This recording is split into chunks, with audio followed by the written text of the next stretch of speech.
আজকে ইনশাআল্লাহ যদি আল্লাহ পাক রব্বুল আলামিন তৌফিক দান করেন, সেই ঐতিহাসিক হিজরতের আলোচনা আমরা সংক্ষিপ্ত আকারে শুনব, যদি আল্লাহ পাক রব্বুল আলামিন তৌফিক দান করেন। সম্মানিত হাজিরিন, গত সপ্তাহে বলছিলাম নবী করিম সাল্লাল্লাহু আলাইহি ওয়াসাল্লাম মক্কার জমিনে জুলুম নির্যাতন সহ্য করার পর, আল্লাহ প্রদত্ত নির্দেশ পাওয়ার পর নবী করিম সাল্লাল্লাহু আলাইহি ওয়াসাল্লাম হিজরতের মনস্থ করেছিলেন, মক্কা ছেড়ে মদিনায় যাওয়ার মনস্থ করেছিলেন। কাফিররা অনেক ষড়যন্ত্র করেছে নবীজিকে বাধা দেওয়ার জন্য, নবীজিকে হত্যা করার জন্য। আল্লাহ পাক রব্বুল আলামিন তাদের সমস্ত ষড়যন্ত্র, সমস্ত কৌশল ধূলিসাৎ করে দিয়ে আল্লাহ পাক রব্বুল আলামিনের কৌশলকেই বাস্তবায়ন করেছেন। এই প্রসঙ্গে আল্লাহ পাক রব্বুল আলামিন কুরআনুল কারীমের মাঝে ইরশাদ ফরমান, وَإِذْ يَمْكُرُ بِكَ الَّذِينَ كَفَرُوا لِيُثْبِتُوكَ أَوْ يَقْتُلُوكَ أَوْ يُخْرِجُوكَ وَيَمْكُرُونَ وَيَمْكُرُ اللَّهُ وَاللَّهُ خَيْرُ الْمَاكِرِينَ। আল্লাহ পাক রব্বুল আলামিন কুরআনুল কারীমের মাঝে বলেন, স্মরণ করো হে মুহাম্মদ, স্মরণ করো ওই দিনের কথা যেদিন কাফিররা তোমার বিরুদ্ধে ষড়যন্ত্র করেছে, কৌশল অবলম্বন করেছে এবং তারা তোমাকে বন্দী করার জন্য চেষ্টা করেছে, তারা তোমাকে হত্যা করার জন্য চেষ্টা করেছে, তারা তোমাকে দেশান্তরিত করার জন্য চক্রান্ত করেছে, আরো বিভিন্ন প্রকার চক্রান্ত তারা করেছে। কিন্তু আমি আল্লাহ সমস্ত প্রকার চক্রান্তের দাঁত ভাঙ্গা জবাব দিয়েছি, আর আমি আল্লাহর চক্রান্তই প্রতিফলন হয়েছে। আমি তাদের সমস্ত চক্রান্ত এবং কৌশলের দাঁত ভাঙ্গা জবাব দিয়েছি, আর আমার কৌশলী বাস্তবায়ন হয়েছে। কাফেরদের সমস্ত কৌশল আমি আল্লাহ ধূলিসাৎ করে দিয়েছি। নবী করিম সাল্লাল্লাহু আলাইহি ওয়াসাল্লাম হযরত আলী রাদিয়াল্লাহু তাআলা আনহুকে আমানতগুলো বুঝিয়ে দিয়ে নিজ ঘরে নিজ চাদরে শোয়ার জন্য নির্দেশ দিয়ে রাত্রিবেলা নবী করিম সাল্লাল্লাহু আলাইহি ওয়াসাল্লাম চলে গেছেন আবু বকর রাদিয়াল্লাহু তাআলা আনহুর ঘরে। আবু বকর রাদিয়াল্লাহু তাআলা আনহু প্রস্তুত ছিলেন নবীজির সাথে হিজরত করার জন্য, সবকিছু প্রস্তুত করে রেখেছিলেন, খাবার দাবার পাথেয় সামগ্রী। নবীজি আসা মাত্রই আবু বকর রাদিয়াল্লাহু তাআলা আনহু সবকিছু নিয়ে নবীজির দরবারে হাজির। নবী করিম সাল্লাল্লাহু আলাইহি ওয়াসাল্লাম আবু বকর রাদিয়াল্লাহু তাআলা আনহুকে নিয়ে এই রাত্রিতেই মক্কা থেকে মদিনার দিকে রওনা হয়ে গেছেন। নবী করিম সাল্লাল্লাহু আলাইহি ওয়াসাল্লাম যখন মক্কা থেকে বের হয়ে যাচ্ছেন, মক্কার দিকে তাকান আর ব্যথা ভরা হৃদয় নিয়ে, চোখে অশ্রু নিয়ে মক্কার দিকে তাকিয়ে বলতে থাকেন, হে মক্কা, ইন্নাকি আহাব্বু আরদিল্লাহ ওয়া খায়রুল্লাহ ওয়া খায়রু আরদিল্লাহ ওয়া আহাব্বু আরদিল্লাহি ইলাল্লাহ। হে মক্কার জমিন, তুমি হইলা পৃথিবীর সমস্ত জমিনের মাঝে সবচেয়ে উত্তম জমিন। হে মক্কার জমিন, ইন্নাকা আহাব্বু আরদিল্লাহ ইলাল্লাহ, পৃথিবীতে যত জমিন আছে সমস্ত জমিনের মধ্যে আল্লাহর কাছে তুমি সবচেয়ে প্রিয় জমিন। হে মক্কার জমিন, লাউলা আন্নী উখরিজতু মিনকি মা খারাজতু মিনকি আবাদা। হে মক্কার জমিন, যদি আমাকে মক্কার কুরাইশেরা, মক্কার কাফিরেরা যদি আমাকে জোর করে বের করে না দিত, আমি মুহাম্মদ তোমাকে ছেড়ে, তোমার জমিন ছেড়ে কোনোদিন আমি বের হতাম না। হে মক্কা, তুমি হইলে আল্লাহর জমিনের মধ্যে সবচেয়ে উত্তম জমিন, তুমি হইলে আল্লাহর কাছে সবচেয়ে প্রিয় জমিন। আমি বাধ্য হয়েছি বের হতে, যদি আমাকে বের করে না দেওয়া হতো, নবীজি কেঁদে কেঁদে বলেন, আমি কখনো তোমার থেকে বের হতাম না। নবীজি কাঁদেন আর মক্কা ছেড়ে মদিনার পথে রওনা হয়ে যান। মদিনায় যাওয়ার আগে নবী করিম সাল্লাল্লাহু আলাইহি ওয়াসাল্লাম মক্কা থেকে 3 মাইল দূরে গারে সাওর পর্বতে নবীজি আশ্রয় নেন। এখানে আবু বকর রাদিয়াল্লাহু তাআলা আনহুর কথা না বললেই নয়। আবু বকর রাদিয়াল্লাহু তাআলা আনহু নবী প্রেমিক, নবীর প্রতি কতটুকু ভালোবাসা, নবীর প্রতি কতটুকু প্রেম, নবীর জন্য তার আত্ম উৎসর্গ ইতিহাসে লেখা আছে, সেগুলো আমাদের জানা থাকা দরকার। আবু বকর রাদিয়াল্লাহু তাআলা আনহু সম্পর্কে শিয়া সম্প্রদায় সহ বিভিন্ন সম্প্রদায় বাজে মন্তব্য করে, কিন্তু তারা জানে না আবু বকর রাদিয়াল্লাহু তাআলা আনহুকে শুধু দুনিয়ার মুসলমানরাই সম্মান করে না, বরং আল্লাহ পাক রব্বুল আলামিন সম্মান করে আবু বকরের কথা কোরআনুল কারীমে আলোচনা করেছেন। আবু বকর রাদিয়াল্লাহু তাআলা আনহু গারে সওরে যখন নবীজিকে নিয়ে যাচ্ছেন, রাত্রি বেলা অন্ধকার, জঙ্গল এলাকা, মরুভূমি এলাকা, ভয়ঙ্কর এলাকা, নবীজি সেই এলাকার সম্পর্কে ভালো জানেন না, আবু বকর রাদিয়াল্লাহু তাআলা আনহু ভালো অবগত আছেন। এজন্য আবু বকর রাদিয়াল্লাহু তাআলা আনহু একবার নবীজির সামনে যান, একবার নবীজির পিছনে যান, আরেকবার নবীজির ডানে যান, আরেকবার নবীজির বামে যান। এই অবস্থা দেখে নবীজি সাল্লাল্লাহু আলাইহি ওয়াসাল্লাম আবু বকরকে জিজ্ঞাসা করে, ও আবু বকর, ব্যাপার কি? তুমি একবার আমার সামনের দিকে যাও, আরেকবার আমার পিছনের দিকে যাও, আরেকবার তুমি ডানে যাও, আরেকবার বামে যাও, ব্যাপারটা কি? আবু বকর ডাক দিয়ে বলে, ইয়া রাসূলুল্লাহ, ইয়া হাবিবাল্লাহ, আমি যখন এই ভয়ঙ্কর এলাকায় আপনার সামনের দিক থেকে কোনো আকস্মিক আক্রমণের আশঙ্কা করি, তখন আমি সামনের দিকে চলে যাই, যখন পিছনের দিকে আশঙ্কা করি পিছনের দিকে চলে আসি, যখন ডানে বামে আক্রমণের আশঙ্কা করি তখন আমি ডানে বামে চলে আসি। নবীজি ডাক দিয়ে বলেন, আবু বকর, তার মানে তুমি কি চাও যদি কোনো আকস্মিক আক্রমণকারী আক্রমণ করে প্রথম আঘাত তুমি পাবে, এটাকে তুমি চাও? আবু বকর রাদিয়াল্লাহু তাআলা আনহু ডাক দিয়ে বলে, হ্যাঁ ইয়া রাসূলুল্লাহ, যদি কোনো আক্রমণকারী আক্রমণ করে আমি চাই আমি আবু বকরের গায়ে প্রথম আক্রমণ লাগবো, প্রথম আক্রমণের আঘাত আমি আবু বকর এর গায়ে লাগবে, এটা আমি চাই। আপনার সুরে আমি একটি কাঁটাও ঢুকতে দিব না, আপনার সুরে কোনো আঘাত হানতে আমি দেব না। ও মুসলমান, এমন হওয়া উচিত। আবু বকর চলে গেছেন, নবীজির ইন্তেকাল হয়ে গেছে, কিন্তু নবীজির নবুয়াত এখনো পর্যন্ত আছে। কথা বলেন ঠিক কিনা? কিয়ামত পর্যন্ত তিনি শেষ নবী, কিয়ামত পর্যন্ত আর কোন নবী আসবে না। কিয়ামত পর্যন্ত নবীজির ইজ্জতের হিফাজত করার জন্য আর আবু বকর, ওমর, উসমান, আলীর মতো কেউ আসবে না। এখন নবীজির ইজ্জতের হিফাজতের দায়িত্ব আমরা যারা মুসলমান তাদের উপর। কথা বলেন ঠিক কিনা? আবু বকর চলে গেছেন, তারা তো চলে গেছেন, কিন্তু আমরা তাদের উত্তরসূরি রয়ে গেছি। এখন ওই কলিজার টুকরা নবীজির সম্মান নিয়ে যদি কেউ ছিনিমিনি খেলে, তাদের দাঁত ভাঙার জবাব দেওয়ার জন্য, তাদের বিরুদ্ধে যুদ্ধ করে রক্ত দেওয়ার জন্য আমরা রাজি আছি। কথা বলেন ঠিক কিনা? আবু বকর রাদিয়াল্লাহু তাআলা আনহু কেমন নবী প্রেমিক ছিলেন, আমাদেরকে কেমন দৃষ্টান্ত তিনি দেখিয়ে গেছেন। নবীজির চলার পথে একবার পায়ের মধ্যে একটু ব্যথা পেয়েছেন, নবীজি হাঁটতে পারেন কিন্তু হাঁটার মধ্যে একটু কষ্ট হয়। আবু বকর রাদিয়াল্লাহু তাআলা আনহু নবীজির এই কষ্ট দেখে, আবু বকর দুর্বল সাহাবী, নবীজি শক্তিশালী, তারপরেও আবু বকর রাদিয়াল্লাহু তাআলা আনহু দুর্বল হওয়ার পরে ঈমানের শক্তি, নবীর প্রেমের প্রেমিক, নবীজিকে নিজের কাঁধে তুলে তিনি নবীজিকে কাঁধে নিয়ে হাঁটতেছে। নবীজি শক্তিশালী হওয়া সত্ত্বেও আবু বকর দুর্বল, তারপরেও আমার নবী কষ্ট পাবে হাঁটতে গিয়ে, সেটা আমি সহ্য করতে পারবো না। নবীজিকে কাঁধে তুলে ফেলছেন, এত বড় মানুষটাকে কাঁধে তুলে আবু বকর হাঁটতেছে। আবু বকর চলে গেছেন গারে সাওর পর্বতের গুহার কাছে। নবীজি ঢুকতে চাইলেন গর্তের ভিতরে। আবু বকর বলে, ইয়া রাসূলুল্লাহ, ইয়া হাবিবাল্লাহ, আপনি গর্তের প্রবেশ পথে দাঁড়ান, আপনি ভিতরে যাবেন না, আমি ভিতরে যাই, কারণ এই গর্তের মধ্যে বিষধর ভয়ঙ্কর প্রাণী থাকতে পারে, সাপ বিচ্ছু থাকতে পারে।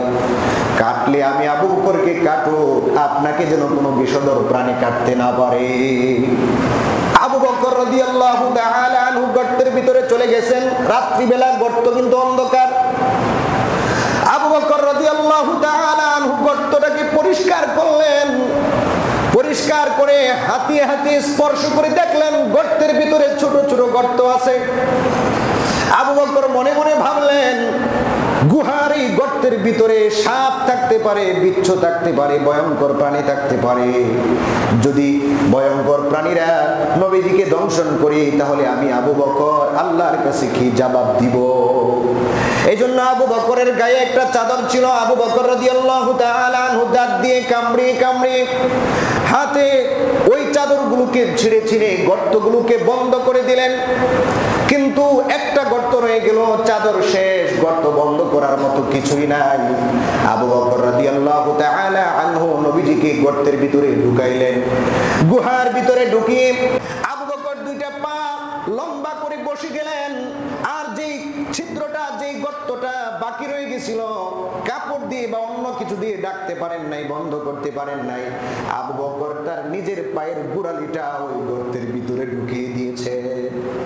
ওই গর্তের ভিতরে ঢুকিয়ে দিয়ে নবীজিকে রানের মধ্যে শুয়েছেন। নবীজি ক্লান্ত, রাত্রে ঘুম নাই। আবু বকর ক্লান্ত, কিন্তু আবু বকর নিজের ক্লান্তি বুঝতে দেন না।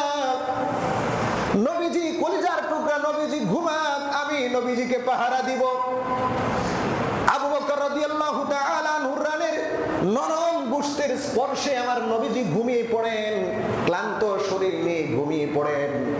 আর যেই পায়ের গোড়ালি দিয়ে গর্তটা বন্ধ করে রেখেছিলেন, ওই গর্তের মধ্যে ছিল বিষধর একটি সাপ। ইতিহাস আপনারা জানেন, ওই সাপ আবু বকরকে ধ্বংসন করেছে। আবু বকর রাদিয়াল্লাহু তাআলা আনহু বিষধর সাপের দংশন, যারা ওই বিষধর সাপের দংশন খেয়েছে তারা বুঝতে পারবে কত ভয়ঙ্কর। চিকিৎসা না হইলে কয়েক মিনিটের মধ্যে মানুষটা মারা যায়। এমন একটা ভয়ঙ্কর প্রাণী, ভয়ঙ্কর সাপ আবু বকরকে দংশন করেছে। আবু বকরের ব্যথা, সারা শরীর চিরচির করছে, কিন্তু আবু বকর কাঁদেনও না, নড়েনও না। কলিজার টুকরা নবীজির ঘুম আবু বকরের কাছে কত দামি। নবীজি ঘুমায় আছে, একটু যদি নড়াচড়া করি নবীজির ঘুম ভেঙে যাবে। একটু যদি আহ শব্দ করি নবীজির ঘুম ভেঙে যাবে। এই নবীর ঘুম ভাঙতে আমি আবু বকর দিব না। আবু বকর রাদিয়াল্লাহু তাআলা আনহু বিষের কারণে সারা শরীর কম্পন সৃষ্টি হয়ে গেছে, চোখ দিয়ে টপ টপ করে পানি পড়তেছে। চোখের এক ফোঁটা পানি নবীজির রুখসার মোবারক, গাল মোবারকের মধ্যে পড়ে গেছে। নবীজি আবু বকরের চোখের পানি যখন নবীজির গাল মোবারক বেয়ে পড়ে গেছে, নবীজি ঘুম থেকে জাগ্রত হয়ে দেখে, হায়রে আবু বকর, কি ব্যাপার, তুমি কাঁদছো কেন? কেন তোমার চোখে পানি? আবু বকর ডাক দিয়ে বলে, ইয়া রাসূলুল্লাহ, ইয়া হাবিবাল্লাহ, আপনার ঘুম ভেঙে যাক এটা আমি চাই নাই। বিষধর সাপ আমার পায়ে দংশন করেছে। আপনার ঘুম আমার কাছে এত দামি, এত দামি। আমি বিষধর সাপের দংশন সহ্য করেছিলাম। আমি কাঁদিও নাই, আমি নড়াচড়া করি নাই, কিন্তু আমার অজান্তে চোখের এক ফোঁটা পানি আপনার শরীরে পড়ে গেছে। নবীজি সাল্লাল্লাহু আলাইহি ওয়াসাল্লাম আবু বকরের এই কষ্ট দেখে নিজের মোবারক থুতু লাগাই দিলেন। ওই নবীর দামি থুতুর এত পাওয়ার, এত পাওয়ার। আবু বকর রাদিয়াল্লাহু তাআলা আনহু বিষধর সাপের ব্যথা মুহূর্তের মধ্যে একেবারে সুস্থ হয়ে গেছে। দামি নবীর দামি থুতু লাগছে মাত্র, আবু বকরের এই দংশন, কাটা থেকে রক্ত বের হচ্ছিল, রক্তও বন্ধ, ব্যথাও বন্ধ হয়ে গেছে। কেমন দামি নবী আর কেমন দামি নবীর সাহাবী আবু বকর রাদিয়াল্লাহু তাআলা আনহু। অনেকে বলে আবু বকরের চেয়ে অমুক সাহাবীর দাম বেশি, শিয়ারা বলে আলী রাদিয়াল্লাহু তাআলা আনহু খেলাফতের যোগ্য, আবু বকর যোগ্য না, আবু বকর জালিম, অত্যাচারী, নাউজুবিল্লাহ। হযরত ওমর ফারুক রাদিয়াল্লাহু তাআলা আনহুর খেলাফতের জামানায় একজন সাহাবী বলতে লাগলো, ওমর উমরকে খুশি করার জন্য কিছু মানুষ আছে না, রাজা বাদশাকে খুশি করার জন্য অনেক কিছু বাড়িয়ে বলে, নিজের পক্ষ থেকে বাড়িয়ে বলে। তো একজন সাহাবী ওমর রাদিয়াল্লাহু তাআলা আনহুকে একটু খুশি করার জন্য, উমরের সম্মান দেওয়ার জন্য একটু বলতেছে, ওমর আপনি তো আবু বকরের চেয়ে শক্তিশালী বাদশা, আপনি আবু বকরের চেয়ে নেই পরায়ণ বাদশা, আপনার মতো বাদশা আর হয় না। ওমরে ফারুক রাদিয়াল্লাহু তাআলা আনহু ডাক দিয়ে বলে, ও সাহাবী শুনো, লাইলাতুম মিন আবি বকর খায়রুম মিন আলি উমর ওয়া ইয়াউমুন মিন আবি বকর খায়রুম মিন আলি উমর। ও সাহাবী শুনো, আমি আবু বকর থেকে উত্তম হব দূরের কথা, আবু বকরের একটি মাত্র রাত, ওই গারে সওরের একটি মাত্র রাত, আমি উমরের সারা জীবনের ইবাদত আমার পরিবারের ইবাদতের চেয়েও দামি। বলেন সুবহানাল্লাহ। আবু বকরের একদিনের কষ্ট, আবু বকরের একদিনের পরিশ্রম, নবীজির সাথে তার থাকা ভালোবাসা, আমি উমরের ইবাদত এবং আমি উমরের সমস্ত পরিবারের ইবাদতের চেয়ে আবু বকরের একদিনের ইবাদতের দাম বেশি। তোমরা বলতেছো আমি আবু বকরের চেয়ে দামি, কশিন কালেও না। আবু বকর তো এমন ব্যক্তি যে রাসূল করিম সাল্লাল্লাহু আলাইহি ওয়াসাল্লামের শুরু থেকে শেষ পর্যন্ত সঙ্গ দিয়েছেন, সুখে দুঃখে সবকিছু উজাড় করে দিয়েছেন। ঘর বাড়ি ধন সম্পদ সবকিছু, ঘরের ভিতরে যত টাকা পয়সা ছিল হিজরতের সময় কিচ্ছু রাখেন নাই, শুধু ডেক্সি পাতিল গুলো ছিল, আর যত টাকা পয়সা ছিল সব আবু বকর নিয়ে গেছে। আবু বকরের বাবা আবু বকরের মেয়ে আসমাকে বলে, ও আসমা নাতিন, তোমার বাবা দেখো কেমন আমাদেরকে না খাইয়ে মারার জন্য সবকিছু নিয়ে গেছে, কিছুই রেখে যায় নাই আমাদের জন্য। তখন আসমা রাদিয়াল্লাহু তাআলা আনহা বলেন, দাদা আরে আপনি ভুল বলতেছেন, আবু বকর আমাদের জন্য অনেক কিছু রেখে গেছে, আমার আব্বা আমাদের জন্য অনেক কিছু রেখে গেছেন। আসমা বলেন, আমার দাদা ছিল অন্ধ, চোখে দেখতো না, তখন ওনাকে কিভাবে বিশ্বাস করাই? তখন আমি একটা থলের ভিতরে, একটা ব্যাগের ভিতরে কিছু পাথর কঙ্কর জমা করে আমার দাদার হাতে ধরিয়ে দেই, দেখেন আমার আব্বা অনেক টাকা পয়সা রেখে গেছে। না হয় দাদা রাগ করবে, সন্তানকে বদদুয়া দিবে। এজন্য আসমা বিনতে আবি বকর রাদিয়াল্লাহু তাআলা আনহা মিথ্যার আশ্রয় নিয়েও আবু বকরের সম্মান ঠিক রেখেছেন, দাদাকে সান্ত্বনা দিয়েছেন। এই ছিলেন আবু বকর। আবু বকরের বর্ণনা বলতে গেলে আজকে আর হিজরতের আলোচনা করা লাগবে না। আবু বকরের জীবনে অনেক লম্বা, ইসলামের জন্য ত্যাগ, এক একটাতে এক একটা ইতিহাস। আবু বকর রাদিয়াল্লাহু তাআলা আনহু সংক্ষিপ্ত কথা, সারা জীবন নিজের জীবনটাকে ইসলামের জন্য এবং নবীজির জন্য বিলীন করে দিয়েছে। আবু বকর রাদিয়াল্লাহু তাআলা আনহু নবীজিকে নিয়ে এই গর্তের ভিতরে 3 দিন অবস্থান করেন। ইতিহাসের কিতাবের মধ্যে এসেছে বৃহস্পতিবারে বের হয়েছেন, বৃহস্পতি শুক্র শনি রবি 3 দিন গর্তের ভিতরে অবস্থান করে সোমবারে মদিনার পথে রওনা হয়ে যান। গর্তের ভিতরে আরেকটা অলৌকিক ঘটনা, আবু বকর রাদিয়াল্লাহু তাআলা আনহুকে আল্লাহ কত ভালোবাসেন। গর্তের ভিতরে থাকা অবস্থায় আবু বকরের পিপাসা লেগেছে, পানি পান করার প্রয়োজন। আবু বকর রাদিয়াল্লাহু তাআলা আনহু পানি পান করার জন্য পাহাড়ের আশেপাশে ঘুরতেছেন, তাকায় দেখেন পাহাড় থেকে একটা ঝর্ণা আবু বকরের দিকে পড়তেছে। বলেন না সুবহানাল্লাহ। আবু বকর পানি পান করেছেন, পানিটা সাধারণ পানি না, পানিটা মধুর চাইতেও মিষ্টি। বলেন না সুবহানাল্লাহ। হাদিসের কিতাবের মধ্যে এসেছে পানিটা দুধের চেয়েও সাদা এবং জান্নাতি পানির মতো কেমন যেন গ্রান করতেছে। সুবহানাল্লাহ। আবু বকর তৃপ্তি সহকারে পানি পান করে নবীজির দরবারে চলে আসছেন। নবীজি ডাক দেয়া বলে, ও আবু বকর কেমন পানি পান করলাম, মিষ্টি না সাদা মাটা? আবু বকর বলে, মিষ্টি। ও আবু বকর তুমি যেই পানিটা পান করেছো এটা সাধারণ কোনো পানি না, তুমি যখন পানি পান করার জন্য পানির তালাশে বের হয়ে গেছো, আমি দেখতে পাচ্ছি আল্লাহ পাক রব্বুল আলামিন জান্নাতুল ফিরদাউসের জান্নাতের নহরের মধ্যে যেই ফেরেশতা নিযুক্ত আছে, আল্লাহ পাক রব্বুল আলামিন ওই ফেরেশতাকে অর্ডার দিয়ে দিয়েছে, ও ফেরেশতা আমার একজন মহব্বতের বান্দা পানি তালাশ করতেছে, তুমি জান্নাতুল ফিরদাউসের জান্নাতের নহর থেকে আবু বকর পর্যন্ত পর্যন্ত একটা নহর চালু করে দাও। জান্নাতের নহর চালু হয়ে গেছে আবু বকরের জন্য। আবু বকর সেই জান্নাতের পানি থেকে পানি পান করেছেন। এমন দামি সাহাবী ছিলেন আবু বকর, শুধুমাত্র ইসলামের জন্য ত্যাগ স্বীকার করার কারণে দামি হয়ে গেছে। এমন আরো অনেক ঘটনা আছে। যাই হোক, সামনে যাই। আবু বকর রাদিয়াল্লাহু তাআলা আনহু গড়তে থাকা অবস্থায় 3 দিন পর্যন্ত খাবার দাবার পৌঁছিয়ে দিয়েছে আবু বকরের মেয়ে আসমা বিনতে আবি বকর রাদিয়াল্লাহু তাআলা আনহা। আবু বকর রাদিয়াল্লাহু তাআলা আনহু একজন রাখাল, সাহাবী রাখাল, নাম হলো তার আমির বিন ফুহাইরা রাদিয়াল্লাহু তাআলা আনহু। আমির বিন ফুহাইরাকে নিযুক্ত করে দিলেন খাবার দাবার পৌঁছে দেওয়ার জন্য। আরেকজন মুশরিক রাখালকে বলে দিলেন, আব্দুল্লাহ বিন উরাইকিতকে বলে দিলেন, তুমি 2টা উট নিয়ে তুমি যথা সময়ে যথাস্থানে উপস্থিত হয়ে যাবে। আমরা 2টা উটের উপর সওয়ার হয়ে মদিনার পথে রওনা করব। মদিনার পথে রওনা করবেন। আব্দুল্লাহ বিন উরাইকিত আগের ওয়াদা অনুযায়ী মুশরিক হলে কি হবে? ওয়াদা ঠিক আছে, মুশরিক মুসলমান না, তারপরেও মুসলমানের সাথে ওয়াদা করেছে, দুশমনের সাথে ওয়াদা করছে। দুশমন হলে কি হবে? ওয়াদা তাদের কাছে এত দামি, এত দামি, মারা যাবে তারপরে ওয়াদা খেলাফ হতে দিবে না। আর আমরা দিনে 100টা ওয়াদা করি, 150 বার ভঙ্গ করি। মানে এমন ওয়াদা আমরা করি, 100টা ভঙ্গ করি, পারলে আরো বেশি ভঙ্গ করার চেষ্টা করি।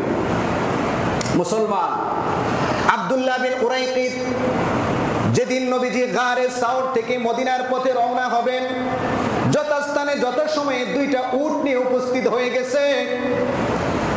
রাসূল করিম সাল্লাল্লাহু আলাইহি ওয়াসাল্লাম একটা উটের মধ্যে সওয়ার হইলেন। আবু বকর এবং নবীজির একজন সেবা করার জন্য খাদেম আমির বিন ফুহাইরাকে সাথে নিলেন। সে রাস্তা সম্পর্কে অবগত, এই জন্য আমির বিন ফুহাইরাকে সাথে নিলেন। আবার আব্দুল্লাহ বিন উরাইকিত মদিনার রাস্তা সম্পর্কে অবগত, এই জন্য এই 2 জনকে তারা সঙ্গী হিসাবে নিলেন। নবীজি, আবু বকর, আমির বিন ফুহাইরা, আব্দুল্লাহ বিন উরাইকিত, এই 4 জন মানুষ সোমবার দিন রওনা হয়ে গেলেন। রবিউল আউয়াল মাসে রওনা হয়ে গেলেন মদিনার পথে। এই দিক দিয়ে মক্কার কাফিররা যখন দেখলো নবীজির গড়ে নবীজি নাই, আলী রাদিয়াল্লাহু তাআলা আনহু শুয়া, আবু জাহেলের মেজাজ খারাপ হয়ে গেছে, মক্কার কুরাইশদের মেজাজ খারাপ হয়ে গেছে। আবু জাহেল ঘোষণা দিয়ে দিল, মুহাম্মদ আমাদেরকে ধোঁকা দিয়েছে, এবার মুহাম্মদকে হত্যা করা আমাদের জন্য আরো কর্তব্য হয়ে গেছে। এবার আবু জাহেল বলে, মুহাম্মদকে যে ব্যক্তি জীবিত অথবা মৃত এনে দিতে পারবে তাকে 100 উট পুরস্কার দেওয়া হবে। এই ঘোষণা চতুর্দিকে ছড়িয়ে গেছে। এই ঘোষণা পাওয়ার পরে অনেক মানুষ নবীজির পিছনে বের হয়ে গেছে নবীজিকে ধরার জন্য। রাতারাতি ধনী হওয়ার জন্য অনেকে বের হয়ে গেছে। হাদিসের কিতাবের মধ্যে এসেছে, রাতারাতি ধনী হওয়ার জন্য এক রাত্রেই নবীজিকে ধরে ফেলবে। তরবারি, তীর বুঝাই করে একেবারে সবচেয়ে দ্রুতগামী ঘোড়া নিয়ে নবীজির পিছনে দৌড়াদৌড়ি শুরু করছে। তন্মধ্যে একজন হলো সুরাকা বিন মালিক, কাফের। সুরাকা বিন মালিক, সে অনেক শক্তিশালী এবং দ্রুততম ঘোড়া চালাতে সে অভিজ্ঞ। সে তার দ্রুততম ঘোড়া, শক্তিশালী ঘোড়া নিয়ে একেবারে বুঝাই করে তীর নিয়ে এবং তরবারি নিয়ে সে বের হয়ে গেছে নবীজিকে মারবে এবং নবীজির কল্লা এনে আবু জাহেলকে উপহার দিবে। আর সে 100 উট নিয়ে রাতারাতি ধনী হয়ে যাবে। এই জন্য সে বের হয়ে গেছে। আর অনেকে বের হয়েছে। বুরাইদা আসলামী রাদিয়াল্লাহু তাআলা আনহু, তিনিও বের হয়েছেন, নবীজিকে ধরবেন, 100 উট পাবেন, ধনী হয়ে যাবেন। নবী সাল্লাল্লাহু আলাইহি ওয়াসাল্লামকে ধরার জন্য, 100 উট পুরস্কার পাওয়ার জন্য সুরাকা বিন মালিক বের হয়ে গেছে। নবী করিম সাল্লাল্লাহু আলাইহি ওয়াসাল্লাম ছিলেন অনেক অভিজ্ঞ এবং দূরদর্শী, অনেক বিচক্ষণ। এজন্য মক্কা থেকে মদিনায় যাওয়ার যে স্পষ্ট রাস্তা আছে, মানুষের জানা যে রাস্তা আছে, প্রসিদ্ধ যে রাস্তা আছে, সেই রাস্তায় নবীজির না যেই রাস্তা সম্পর্কে মানুষের জানা নাই, গোপন একটা রাস্তা তিনি অবলম্বন করেছেন। মক্কা থেকে মদিনায় যাওয়ার যে প্রসিদ্ধ রাস্তা, সবাই যে রাস্তা সম্পর্কে অবগত, নবীজি সে রাস্তা দিয়ে যান নাই, বরং নদী পথে এবং বিরল একটি রাস্তা, যে রাস্তা সম্পর্কে কারো জানা নাই, হয়তো দু একজনের জানা আছে, আমির বিন ফুহাইরার জানা আছে, আবু বকর রাদিয়াল্লাহু তাআলা আনহু কিঞ্চিত জানা আছে। এই রাস্তা দিয়ে নবী করিম সাল্লাল্লাহু আলাইহি সাল্লাম শত্রুদের মোকাবেলা থেকে এড়ানোর জন্য, নিরাপদে মদিনায় পৌঁছানোর জন্য নবীজি বিচক্ষণতা দেখিয়ে এই রাস্তা অবলম্বন করেছেন। যদিও এই রাস্তা লম্বা রাস্তা এবং দুর্লভ রাস্তা। এখন সুরাকা বিন মালিক এবং আরো অন্যান্য যারা নবীজিকে খোঁজার জন্য বের হয়েছে, ওরা তো যে রাস্তা প্রসিদ্ধ সবাই জানে, এই রাস্তায় নবীজিকে খুঁজতেছে, খুঁজতে খুঁজতে খুঁজতে খুঁজতে আর পায় না। সুরাকা বিন মালিক না পেয়ে খুব হতাশা নিয়ে ঘরের মধ্যে বসে গেছে। আরে নবীজিকে পেলাম না, 100 উট থেকে বঞ্চিত হয়ে যাচ্ছি। হঠাৎ একজন আয়েশা বলতেছে, ও সুরাকা, হতাশা হওয়ার কোনো কারণ নেই, আমি দেখে এসেছি, আমার মনে হয় মুহাম্মদ এবং আবু বকর আরো কয়েকজন মিলে অমুক রাস্তা দিয়ে মদিনায় এগুচ্ছে। এখন সুরাকা বলে, আরে তুমি ভুল দেখছো, এটা হলো অমুক গোত্র। মানে সুরাকা মনে মনে ভাবতেছে যে এই যে পথিক আমাকে সংবাদ দিয়েছে নবী মুহাম্মদ অমুক রাস্তা দিয়ে যাচ্ছে, এটা যেন শুধু আমি সুরাকাই জানি, অন্য কেউ যেন না জানে। কারণ অন্য কেউ জানলে ওরাও তো উট পাওয়ার জন্য নবীজিকে ধরার জন্য পিছনে পিছনে যাবে। এই জন্য সুরাকা কৌশল করে বলে, আরে সংবাদদাতা, আরে সাংবাদিক, তুমি তো ভুল বলতেছো, আমি জানি ওরা কারা, ওরা হলো অমুক গোত্রের লোক, ব্যবসা করার জন্য মদিনায় যাচ্ছে, তুমি এটা ভুল বলতেছো, এটা মুহাম্মদ নয়। এখন ওই ব্যক্তি তো আর ভালো করে মুহাম্মদ সাল্লাল্লাহু আলাইহি ওয়াসাল্লামকে চিনে না, এজন্য সে আর কথা না বাড়িয়ে চুপ হয়ে গেল। সুরাকা দিক দিয়ে ঘরের পিছনের দরজা দিয়া তার ঘোড়া এবং পাথর নিয়ে নবীজির পিছনে পিছনে রওনা হয়ে গেল। নবী করিম সাল্লাল্লাহু আলাইহি ওয়াসাল্লাম মদিনার দিকে আস্তে আস্তে এগুচ্ছেন। বিশ্রামহীন সফর।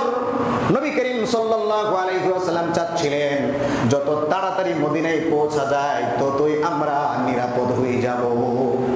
এবার সুরাকা বিন মালিক রাদিয়াল্লাহু তাআলা আনহু নবীজিকে ধরার জন্য চলে গেল নবীজির কাছাকাছি। আবু বকর রাদিয়াল্লাহু তাআলা আনহু একবার পিছনের দিকে তাকান, আর একবার ডানে তাকান, আর একবার বামে তাকান, আর একবার সামনের দিকে তাকান, দেখি কোনো আক্রমণকারী চতুর্দিক থেকে আক্রমণ করে কিনা। এই জন্য আবু বকর বারবার ছটফট করেন। নবীজি ডাক দিয়ে বলে, ও আবু বকর, চিন্তার কোনো কারণ নাই, লা তাহজান ইন্নাল্লাহা মা'ানা। ও আবু বকর, তুমি কেন বারবার এদিক ওদিক তাকাচ্ছ? আল্লাহ পাক রব্বুল আলামিন আমাদেরকে হেফাজত করবেন, তুমি এত চিন্তা করো না। কিন্তু আবু বকর একবার পিছনের দিকে তাকায় দেখেন একটা ঘুড়সওয়ার একদম দ্রুত গতিতে আবু বকরের দিকে, কাফেলার দিকে এগুচ্ছে। আবু বকর নবীজিকে ডাক দিয়ে বলে, ইয়া রাসূলুল্লাহ, ইয়া হাবিবাল্লাহ, ওই যে দেখেন কে যেন আমাদের দিকে আসতেছে। নবীজি ডাক দিয়ে বলেন, আল্লাহুম্মা কফিনি, আয় আল্লাহ, আমাদের জন্য আপনি যথেষ্ট হয়ে যান। ও আবু বকর, চিন্তা করো না, আল্লাহ আমাদের জন্য যথেষ্ট। সুরাকা তীর বের করে একটু ভাগ্য পরীক্ষা করার জন্য তীর নিক্ষেপ করলো যে নবীজিকে ধরা যাবে কিনা। আরবদের একটা অভ্যাস ছিল, তারা যখন কোনো গুরুত্বপূর্ণ কাজে যেত তখন তারা ভাগ্য পরীক্ষা করার জন্য তীর নিক্ষেপ করত। তীরটা যদি তাদের মনোভূত হতো তখন তারা সেই কাজে অগ্রসর হতো, আর যদি তাদের ফলাফল খারাপ আসতো তাহলে তারা কাজে অগ্রসর হতো না। সুরাকাও ভাগ্য নির্ধারণ করার জন্য তীর নিক্ষেপ করলো, কিন্তু ফলাফল আসলো খারাপ। তারপরে 100 উটের লোভ সামলাইতে না পেরে আরো নবীজির দিকে অগ্রসর হচ্ছে। নবীজিকে হত্যা করার জন্য একেবারে বুঝাই করা তীর থেকে একটা তীর নিয়ে নিছে।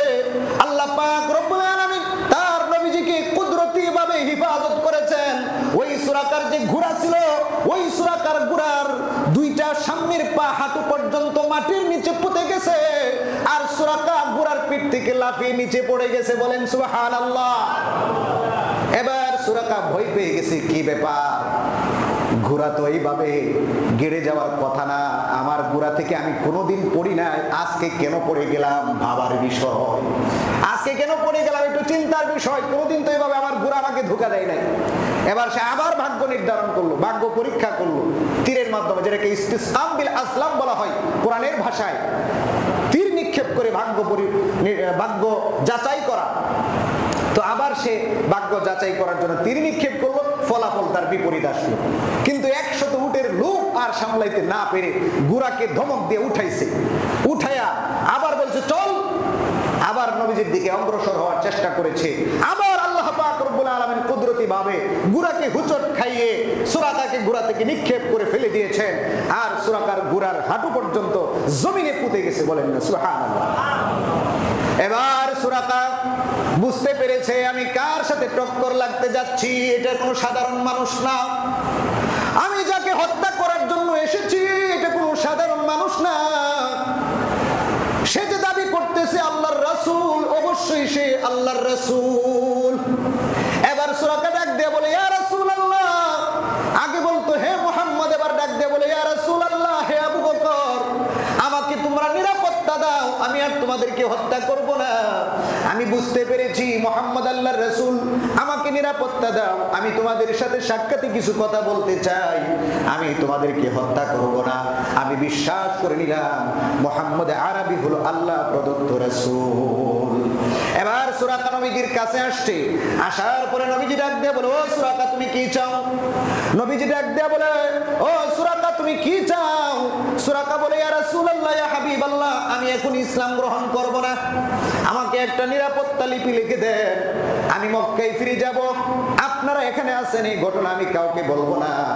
আমি কিছুদিন পরে আপনার প্রতি ঈমান এনে আমি আমার ইসলামকে প্রকাশ করব। আমি জানি আপনি সত্য রাসূল, কিন্তু আমি এখনই ইসলাম গ্রহণ করব না, আমাকে একটু সময় দেন। কিন্তু আপনারা যে এখানে আছেন এটা আমি মক্কার কাউকে বলবো না, আপনার লোকেরা যেন আমাকে হত্যা না করে এই জন্য একটা নিরাপত্তা লিপি লিখে দেন, কারণ আপনার লোকেরাও তো আমাকে কাফের মনে করে হত্যা করতে পারে। এজন্য আপনি আপনার পক্ষ থেকে আমাকে একটা নিরাপত্তা চিঠি, নিরাপত্তা লিপি লিখে দেন। নবীজি একটা নিরাপত্তা লিপি লিখে দিলেন। সুরাকা চলে গেল। নবীজি পিছন দিক থেকে একটা ভবিষ্যৎবাণী করেছিলেন, ও সুরাকা, তোমাকে কেমন দেখাবে যেদিন তুমি কিসরার মুকুট পরবে, কিসরার পোশাক পরবে, তখন তোমাকে কেমন দেখা যাবে? সুরাকা মনে মনে ভাবে নবীজি আবার এটা কি বলে, কিসরার মতো অর্থাৎ ইরানের বাদশা কিসরার মুকুট আমি সুরাকা পরবো, আমি একজন নগণ্য মানুষ, এটা কেমনে সম্ভব? আবার মনে মনে ভাবে মুহাম্মদ আরবি যদি সত্য নবী হয়ে থাকে, তার বাণীগুলোও সত্য, তার ভবিষ্যৎবাণীগুলোও সত্য, অবশ্যই আমি কিসরার মুকুট পরবো। 16 হিজরির ঘটনা, উমরে ফারুক রাদিয়াল্লাহু তাআলা আনহু যখন মাদায়েন বিজয় করলেন, ইরানের বাদশা কিসরাকে পরাজিত করে মুসলমানদের করতলগত করলেন ইরান সহ মাদায়েন সহ বিভিন্ন এলাকা, তখন এই কিসরার মুকুট এবং কিসরার পোশাক নবীজির ভবিষ্যৎবাণী অনুযায়ী সুরাকা বিন মালিককে পরিয়ে দেওয়া হলো। আল্লাহু আকবার।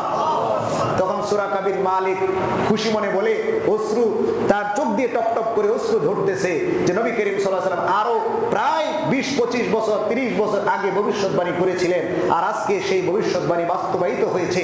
সুরাকা রাদিয়াল্লাহু তাআলা আনহু পুরা মদিনাতে নবীজির এই ভবিষ্যৎবাণীর বাস্তবায়ন মদিনাবাসীকে দেখাইলেন। এই সুরাকা রাদিয়াল্লাহু তাআলা আনহু নবীজিকে হত্যা করার জন্য গিয়েছিলেন, কিন্তু এই সুরাকার মন পরিবর্তন করে ইসলামের দিকে মন ধাবিত করে দিয়েছে কে? আল্লাহ। এমন আরো একটা ঘটনা সামনে আসবে। এর আগে আরেকটা ঐতিহাসিক ঘটনা, সেটা হলো আল্লাহ পাক রব্বুল আলামিন যে গারে সাউরে নবীজিকে রক্ষা করেছেন, সেই ঐতিহাসিক ঘটনাটাও সংক্ষিপ্ত আকারে আপনাদেরকে বলতে চাই। রাসূল করিম সাল্লাল্লাহু আলাইহি ওয়াসাল্লাম যখন গারে সাউরে ছিলেন, তখন মক্কার কাফেরেরা গারে সৌর পর্যন্ত পৌঁছে গিয়েছিল, নবীজিকে হত্যা করার জন্য খুঁজে খুঁজে পৌঁছে গিয়েছিল। 2 জন সাহসী সৈনিক একেবারে গারে সৌরের কাছাকাছি চলে আসছে। এমন সময় আবু বকর ডাক দিয়ে বলে, ইয়া রাসূলুল্লাহ, ইয়া হাবিবাল্লাহ, আমরা মনে হয় ধরা পড়ে যাব। ওই যে তাকা দেখেন, কুরাইশরা খুঁজতে খুঁজতে আমাদের কাছে চলে আসছে। হাদিসের কিতাবের মধ্যে এসেছে মাত্র 2-3 হাত বাকি আছে। আবু বকর আর ওই সৈনিকদের মাঝখানে মাত্র 2-3 হাত, ধরে ফেলবে ধরে ফেলবে।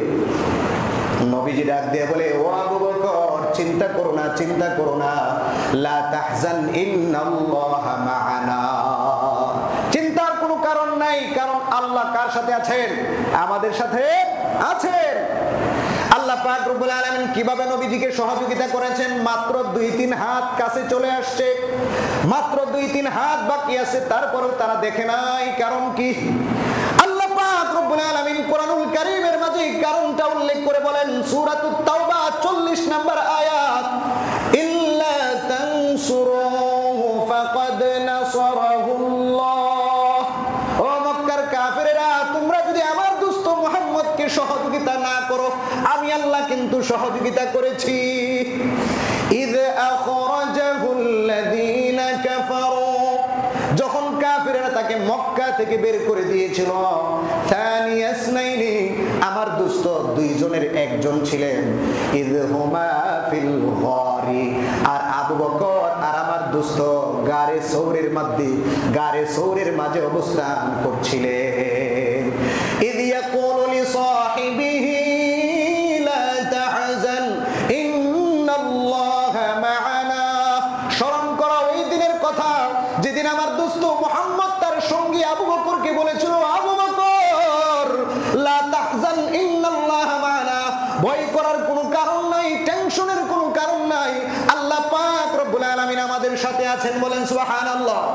তারপরে আল্লাহ পাক রব্বুল আলামিন বলেন ফাআনজালাল্লাহু সাকিনাতাহু আলাইহি, এই কথা বলার পরে আল্লাহ পাক রব্বুল আলামিন মুহাম্মদের উপর এবং তার সঙ্গীর উপর আল্লাহর পক্ষ থেকে শান্তি নাজিল করলেন, সাকিনা নাজিল করলেন, ওয়া আইয়াদাহু বিজুনুদিল লাম তারাউহা, এবং এমন সেনাবাহিনী, এমন সৈন্য দ্বারা নবীজিকে সাহায্য করলেন যেই সৈন্য দুনিয়ার কোন মানুষ দেখে নাই, বলেন সুবহানাল্লাহ।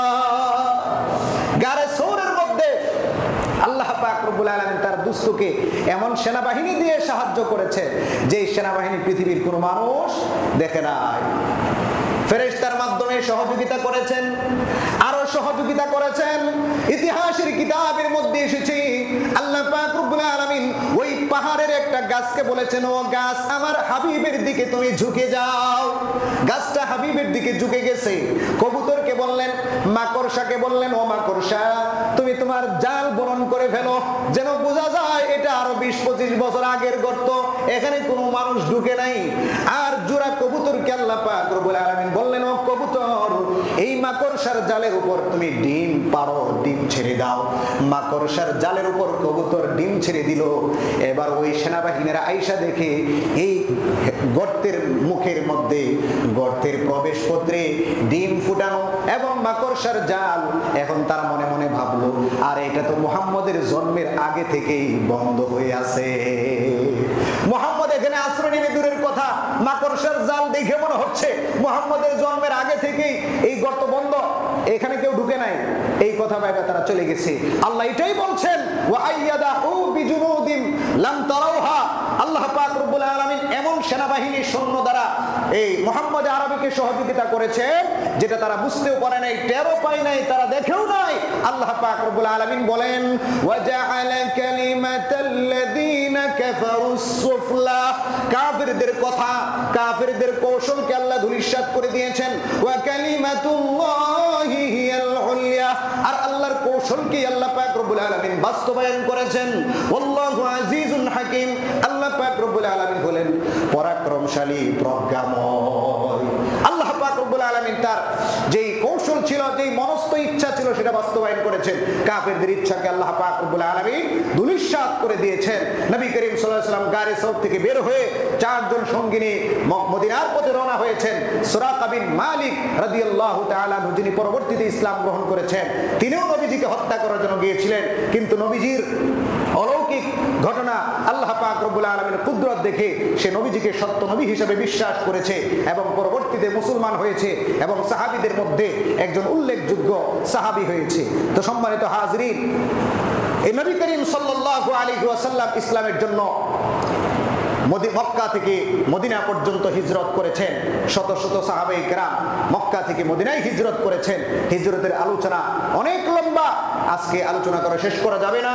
আজকে আমরা এতটুকু শুনলাম যে সুরাকা বিন মালিক রাদিয়াল্লাহু তাআলা নবীজিকে হত্যা করতে গিয়েছিলেন, কিন্তু তিনি নবীজির কাছে ইসলাম গ্রহণ করেছেন, নবীজিকে সত্য নবী হিসাবে স্বীকার করেছেন। এর পরবর্তী আলোচনা আমরা সামনের সপ্তাহে শুনবো, বিস্তারিত শুনবো। আর আজকে হলো মুহররম মাসের 1 তারিখ, আগামী রবিবারের পরের রবিবার অর্থাৎ ইংরেজি 30 তারিখ, এই আগস্ট মাসের 30 তারিখ হবে ইয়মে আশুরা, মুহররম মাসের 10 তারিখ।